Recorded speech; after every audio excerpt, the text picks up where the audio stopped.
Assalamualaikum. Welcome to Aysha's kitchen.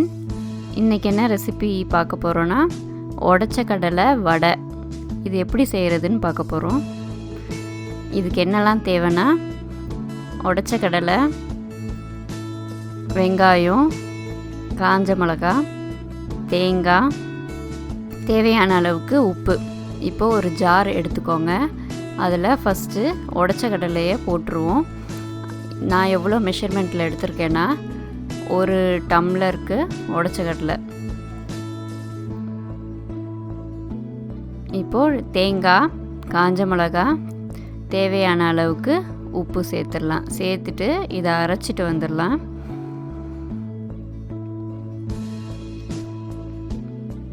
இப்போது அரைச்சாச்சு. இப்போ இது கூட என்ன சேர்க்க போகிறோன்னா வெங்காயம் சேர்த்துட்டு நல்லா மிக்ஸ் பண்ண போகிறோம். ஸோ இதை நல்லா மிக்ஸ் பண்ணியாச்சு. இப்போ நம்ம வடை அடுப்பில் சுட்டு எடுக்க போகிறோம். அதுக்கு ஃபஸ்ட்டு கடாயை அடுப்பில் வச்சுக்கலாம். எண்ணெய் ஊற்றிக்கிட்டு எண்ணெய் நல்லா சூடாகணும். இப்போது வடை தட்டுறதுக்கு நல்லா கையை கழுவிக்கோங்க. ஏன்னா இப்போ கொரோனா வைரஸ் நிறைய வைரஸ்லாம் பரவிட்டுருக்கு. அதனால் கையை நல்லா வாஷ் பண்ணிக்கோங்க. இப்போது நம்ம கையில் வடையை தட்ட போகிறோம். தட்டிட்டு ஒவ்வொன்றா அடுப்பில் போட போகிறோம்.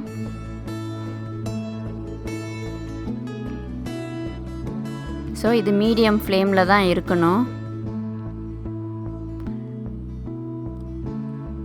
ஸோ ஒரு பக்கம் நல்லா ப்ரௌனாக ஆனோடனே திருப்பி விட்டுக்கோங்க.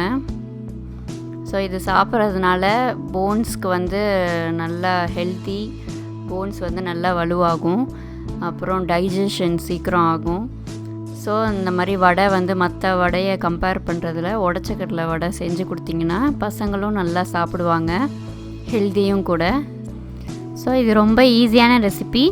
நான் என் ஃபேமிலி மெம்பர்ஸோட இது விரும்பி சாப்பிடுவோம். இஞ்சி டீ செஞ்சுட்டு அதோடு செஞ்சு சாப்பிடுவோம். ரொம்ப சூப்பராக இருக்கும். ஸோ நீங்களும் எப்படி வந்துச்சுன்னு இதை ட்ரை பண்ணி கமெண்ட்டில் அனுப்புங்க. இப்போது நம்ம நெக்ஸ்ட்டு டிப் என்னன்னு பார்க்க போகிறோம். கத்தி உங்களுக்கு ஷார்ப்பாக இல்லைன்னா இந்த மாதிரி ஒரு செராமிக் மக்கு எடுத்துக்கோங்க. அந்த மக்கை நம்ம திருப்பி வைக்க போகிறோம். வச்சுட்டு அந்த கத்தியை அந்த எட்ஜில் நல்லா 2-3 தடவை நல்லா தேய்ச்சி எடுத்தோன்னா நல்லா ஷார்ப்பாயிரும். ஸோ நம்ம மீட்டு, வெஜிடபிள்ஸு இதெல்லாம் நல்லா ஈஸியாக கட் பண்ணலாம். ஸோ நீங்களும் ட்ரை பண்ணி பாருங்கள். இந்த வீடியோ பிடிச்சிருந்துச்சின்னா லைக் பண்ணுங்கள், ஷேர் பண்ணுங்கள். இந்த ரெசிபி எப்படி வந்துச்சுன்னு கமெண்ட் பண்ணுங்கள். மறக்காமல் சப்ஸ்கிரைப் பண்ணுங்கள். அஸ்ஸலாமு அலைக்கும்.